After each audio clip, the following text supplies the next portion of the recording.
سیدنا حضرت موسیٰ علیہ السلام کا زمانہ ہے۔ چنانچہ اللہ تبارک و تعالیٰ سے ہم کلامی ہوتی ہے۔ اللہ سے بات کر رہے تھے، اللہ سے کہنے لگے اگر تیرا بندہ نماز پڑھنے والا تجھ سے آ کر تجھ سے معافی مانگے تو اسے کیا کہتا ہے؟ تو اللہ نے کہا میں اسے کہتا ہوں لبیک یا عبدی۔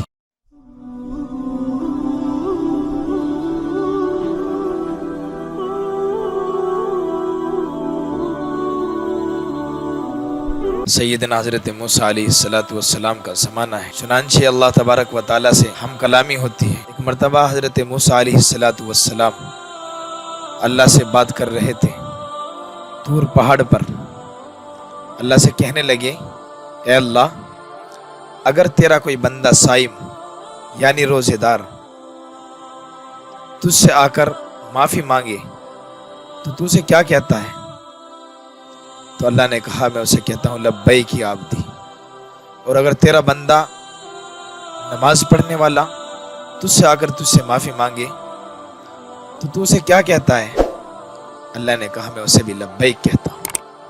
اور اسی طریقے سے اگر دیگر حضرات نیک اعمال لے کر تیری بارگاہ میں آئیں تو آپ ان سے کیا کہتے ہیں؟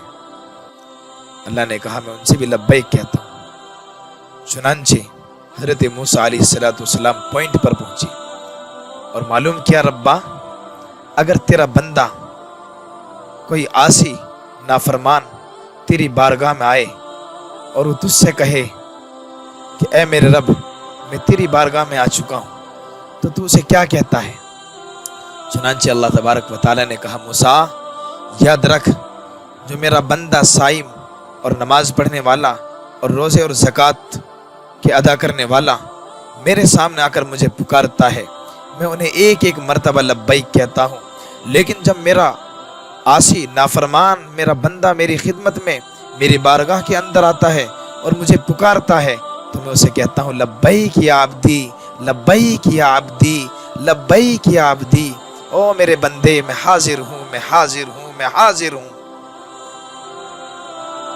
موسیٰ کیونکہ وہ جو لوگ ہیں جو روزے اور نماز کے ادا کرنے والے ہیں انہوں نے جو توکل اور بھروسہ کیا ہوا ہے وہ اپنے اعمال کی بنیاد پر میری بارگاہ میں آئے ہیں، لیکن جو اخاتی اور نافرمان اور عاصی میرا بندہ یہ جو آیا ہے یہ صرف اور صرف میری رحمت سے امید وابستہ کر کے آیا ہے اور میری رحمت سے امید لگائے ہوئے میری بارگاہ میں حاضر ہوا ہے۔